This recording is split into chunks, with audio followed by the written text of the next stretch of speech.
Cinnamon Bear.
When we left Judy and Jimmy and the Cinnamon Bear last time, they were in high spirits, and for a very good reason, too. You'll remember that after the Crazy-Quilt dragon sat on the Silver Star and broke it into a dozen pieces, they decided to visit Melissa, the beautiful queen of Maybeland, to see if she could help them. And sure enough, after the Grand Wonky presented them to Queen Melissa, she told them the Silver Star could be restored to one piece if they'd listen carefully to everything she said. And I, for one, am going to listen very carefully because this is most interesting. You mean you can fix it so our Silver Star will be all together again and won't be broken like it is now? That's exactly what I mean, Judy. Jiminy crickets. And will we be able to put it on our Christmas tree just like we used to? On the very tip-top, Jimmy, and no one will ever know it was the very least bit broken. Oh, that'll be wonderful. Now, I will have to write a few simple instructions for you to follow. Grand Wonky, will you please get me my magic ink? Yes, Your Majesty. We're awfully grateful, Melissa.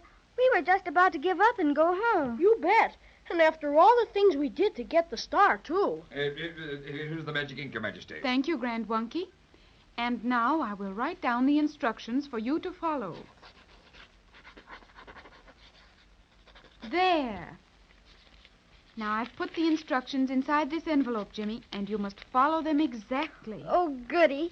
Let's see what we have to do. Oh, I'm sorry, Judy, but you mustn't open it here. Oh, why? Because that would keep the magic from working. You see, restoring the Silver Star is going to take a special kind of magic. If it had been made in Maybeland, it would be simple, but unfortunately it was made in the world. And that's another matter. It will need quite a little extra work. Will it be hard to do? No, not hard, but you must do exactly as they say. And unfortunately, you can only read these instructions in total darkness. But, Your Majesty, where can we find this absolute darkness? Ah, that is a part of the magic that you must do for yourselves. But don't worry, friends. I know it will work out all right. Gee, Melissa, I don't know how we'll ever be able to thank you. It'll just make Christmas perfect, Melissa. Allow me to express my deepest thanks, Melissa, for past favors and present courtesy. I bow. I'm not fancy, Melissa, but I'm much obliged to you. And you are all quite welcome, dear friends. I hope you will visit me again after the Silver Star has been restored to its original beauty. We'd sure like to, all right, Melissa. Then do so. And now, Grand Wonky, would you please set our friends on their way? I would be happy to entertain you in my palace for a while, but I know you're anxious to see your star mended and safe. Yes, ma'am. Thanks so much, but we do have to hurry, kinda. Yes, we've got to get it back before Christmas. Well, goodbye then, and good luck. Goodbye, Your Majesty. Will you please follow me, single file, if you please, in the order in which you came in? By the way, Wonky old thing, could you drop us some slight hint as to where we might find this absolute darkness of which Melissa spoke? Well, I couldn't hint. It's ever so rude, but my duties as Grand Wonky to Melissa's court keep me quite confined. I don't know a great deal about the country of Maybeland at all, I'm sorry to say. Oh, dear. But I have heard. Now, mark you, this is only a rumor. I cannot verify it in any way. I have heard that the Wishing Woods are very dark. Extremely dark, in fact. Do you happen to know the way to the Wishing Woods? Oh, yes, I do. I'm happy to say. I got a good many travel folders on it before I went on my vacation. But Mrs. Wonky decided she'd rather go to the root beer seashore. And such a lovely time we had, too. Took a small cottage. Yes. Now, where was I? You were going to tell us how to get to the Wishing Woods. Oh, yes, so I was. Well, it won't take you very long, not at all. They're directly north of the Marshmallow Meadows as the crow doesn't fly. Thanks, Wonky. Much obliged for the assistance. No, don't ever mention it. Just pop along down the marble staircase and straight ahead and... Dear. Almost forgot something. Here, this box is for you to take along with you. What's in it, Wonky? Some more magic? Oh, you'll find out when the time comes. And, here's the door. My, I must see about oiling those hinges, mustn't I? Such a racket they make. Well, I've got to be zipping now. Charming of you to drop in. Dudley, fetch the oil can like a good fellow. What a character. You'd never know he was around. I thought he was sort of sweet, Crazy-Quilt. Just a windbag, that's all. Well, we better get started, hadn't we? You bet. The sooner we get where we can read those magical instructions, the better I'll like it. Come on, everybody. Let's find the Wishing Woods.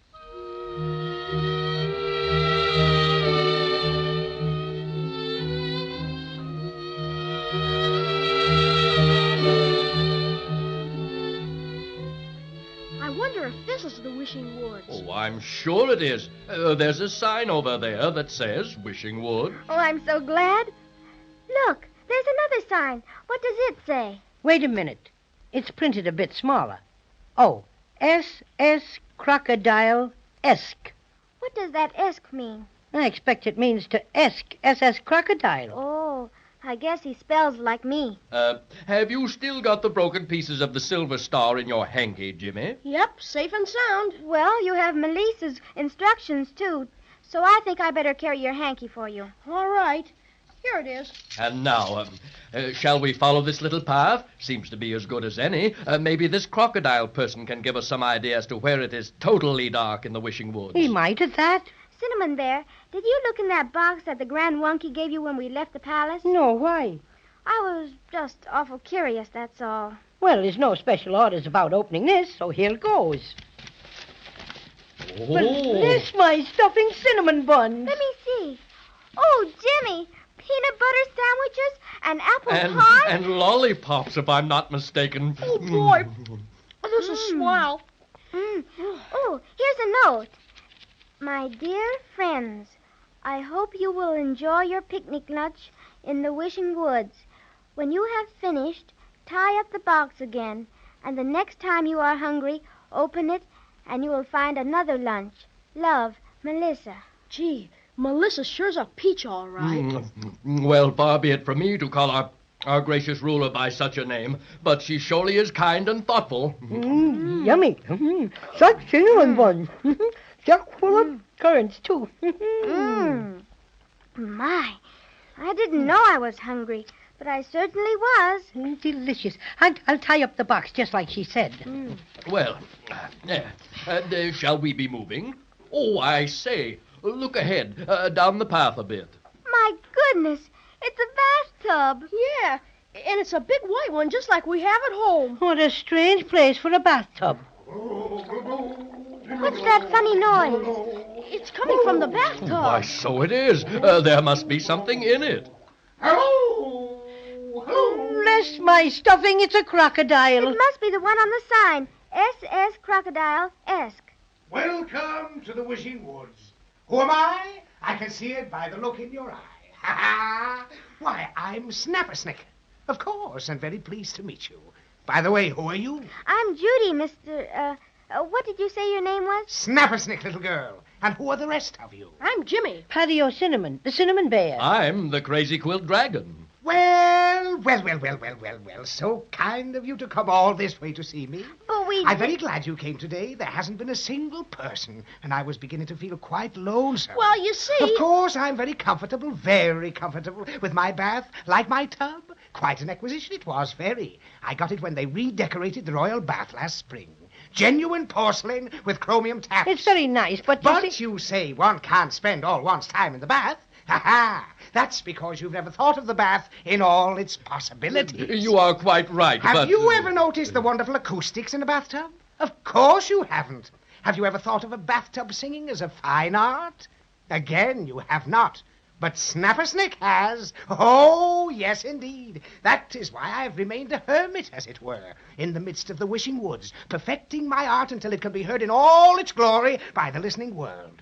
The first bathtub singer to be heard on the air. What a sensation! The bathtub baritone, Snapper Snick, the crooning crocodile. But we didn't. But you didn't come to talk. You came to hear me sing, isn't that right? Well, your wish is granted. I'll sing without delay. Hey, we didn't come to see you. Oh, you didn't? Why didn't you say so? Sure, and you didn't give us a chance. These young people are on a very important mission. Oh, indeed. And where did you come from? Just now we came from the Queen of Maybeland. Oh, dear, dear Melissa. And how is she? Always so kind to me, Melissa is so kind. Lovely girl, don't you think? She's awful nice, all right. She's going to help us fix our silver star. What silver star? Ours. It belongs on top of our Christmas tree. First it got lost. Lost? Oh, and don't I know how you must feel. Don't I, though? Last spring, I lost my voice. Congratulations. What do you mean, congratulations? For days I was petrified. And then my beautiful voice came back, twice as lovely as ever before. However, it's too bad you weren't here to notice the improvement. I'll demonstrate by singing my favorite number. That's why crocodiles were born, in the key of Q. But we haven't time to listen. Besides, the star isn't lost anymore. We found it, and it got broken into a dozen pieces. And Melissa gave us some wonderful instructions so we can get it all back together again. But they aren't to be read except in total darkness. Oh, most intriguing. May I take a squint? Of course. They're right here in this envelope. My, would you mind holding it a little closer? Broke my bifocals last week. Can't see worth anything. There. You sure ought to be able to see now, Mr. Crocodile. Ah, much better. Much better. Ha ha. Hey, don't do that. Well, I never. Our magic instructions. He swallowed them.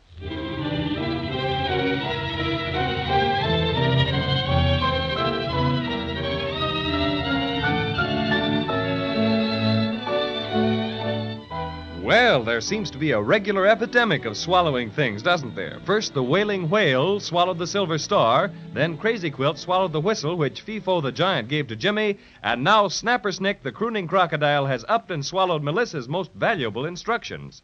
Looks mighty bad, all right, but let's be on hand next time and see what happens.